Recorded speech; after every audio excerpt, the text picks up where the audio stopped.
జరిగిన గొడవకి తానే కారణం అని చెప్పి ప్రేమ బాధపడుతూ ఉంటుంది. ఇంతలో నర్మద వచ్చి నేను వస్తా అంటే వద్దన్నావు. నాకు కూడా చెప్పకుండా అంత సీక్రెట్‌గా ఉంటావు.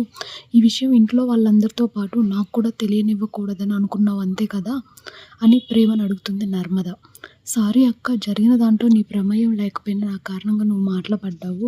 సారీ అక్క, నన్ను క్షమించు అంటూ కన్నీళ్లు పెట్టుకుంటుంది ప్రేమ.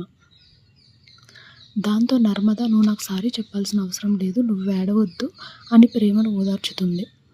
నర్మద భుజంపై వాలిపోయి కన్నీటి పర్యంతమవుతుంది ప్రేమ. అనంతరం నాకు ఒక విషయం అర్థం కావడం లేదు. నేను డాన్స్ క్లాస్‌కి వెళ్ళిన విషయం నీకు కూడా చెప్పలేదు. దానికి నా మీద నీకు కోపం రావాలి. కానీ అందరి ముందు నా వైపు నిలబడ్డావు.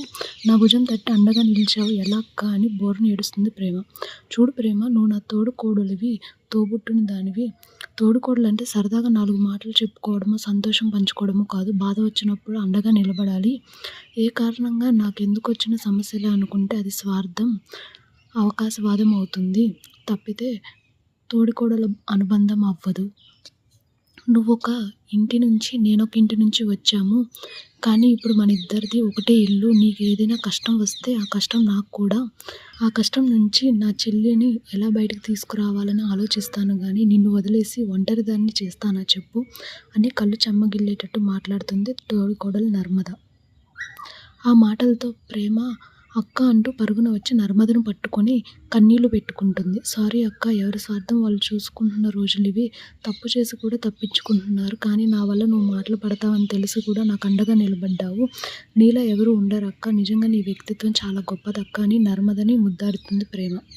నువ్వు ఇంట్లో ఎవరికీ చెప్పకుండా డాన్స్ క్లాసులకు వెళ్ళడం వీళ్ళందరికీ తప్పుగా అనిపించొచ్చు. కానీ నాకు మాత్రం అది కరెక్టే. నీ భర్త కష్టంలో భాగం పంచుకోవాలని అనుకున్నావు.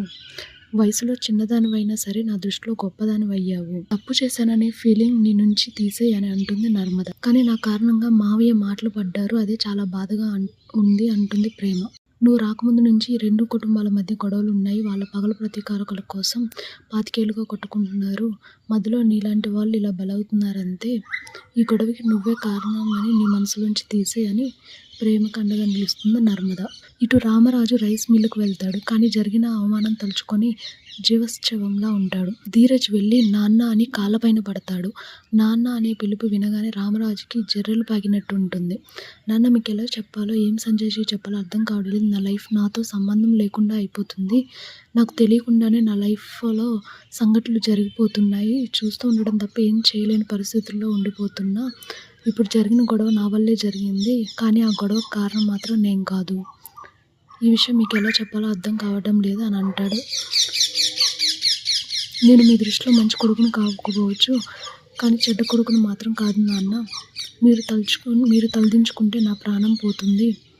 మా నాన్న అంటే అంత ప్రేమ, గౌరవం ఉన్న నేను మీకు తలవంపులు తీసుకొని రాలేను. ఇదే నిజం. ఈ విషయం మీకు అర్థమయ్యేలా చెప్పడం కోసం ప్రయత్నిస్తూనే ఉన్నాను, కానీ ఓడిపోతున్నాను అని అంటాడు. మీరు నన్ను దగ్గర తీసుకుంటున్నారు అని ఆనందపడిన ప్రతిసారి ఇలాంటిదేదో జరుగుతూనే ఉంది, నా ప్రమేయం లేకుండా అని బాధపడతాడు. మీరు ఎవరి ముందైతే తలెత్తుకొని బతకాలని అనుకున్నారో వాళ్ళ ముందే తలదించుకునేటట్టు చేశాను.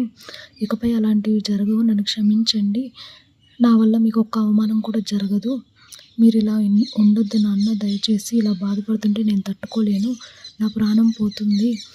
దయచేసి మీరు బాధపడొద్దు. ఇంటికి వెళ్దాం పదండి అని తండ్రి భుజంపై వాలిపోయి కన్నీళ్లు పెట్టుకుంటాడు ధీరజ్. తెలియక చేస్తే అది తప్పురా, తెలిసి చేస్తే అది నమ్మక ద్రోహం.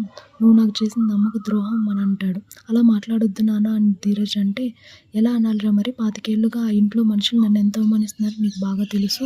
కానీ నువ్వు ఆ ఇంటి అమ్మాయిని పెళ్లి చేసుకొని వచ్చావు. నీ తండ్రిని అవమానపడేటట్టు చేశావు. ఇంకా ఎలా అర్థం చేసుకోవాలో నాకు అర్థం కావడం లేదురా. నువ్వు ప్రేమగా ఇచ్చిన చొక్కాని నేను సంతోషంగా వేసుకున్నా.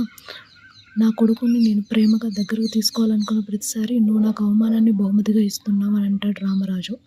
అంతా నా కర్మ నాన్న, నా కర్మ. ఆ దేవుడు నా తలరాతను అలా రాశాడని అంటాడు ధీరజ్. కర్మ నీది కాదు, నీలాంటి కొడుకుని కండం నా కర్మ అని అంటాడు రామరాజు. ఈ దేశాన్ని భరించే శక్తి నాకు లేదు నాన్న అని ధీరజ్ అంటే, నువ్వు నా ముందుంటే నీ కారణంగా జరిగిన అవమానాలన్నీ గుర్తుకొస్తున్నాయి. నా మనసుని చాలాసార్లు చంపేశావు. కనీసం ఈ మనిషిని అయినా బతకనివ్వరా అని కన్నీళ్లు పెట్టుకొని వెళ్ళిపోతాడు రామరాజు. ఆ మాటలతో ధీరజ్ కుప్పకూలిపోతాడు. నాపై నాకే అసహ్యం వేస్తుంది. నానిని చంపేశానురా నేను అంటూ గుండెలు బాదుకొని ఏడుస్తాడు ధీరజ్. ఆ సీన్ చాలా ఎమోషనల్గా అనిపిస్తుంది.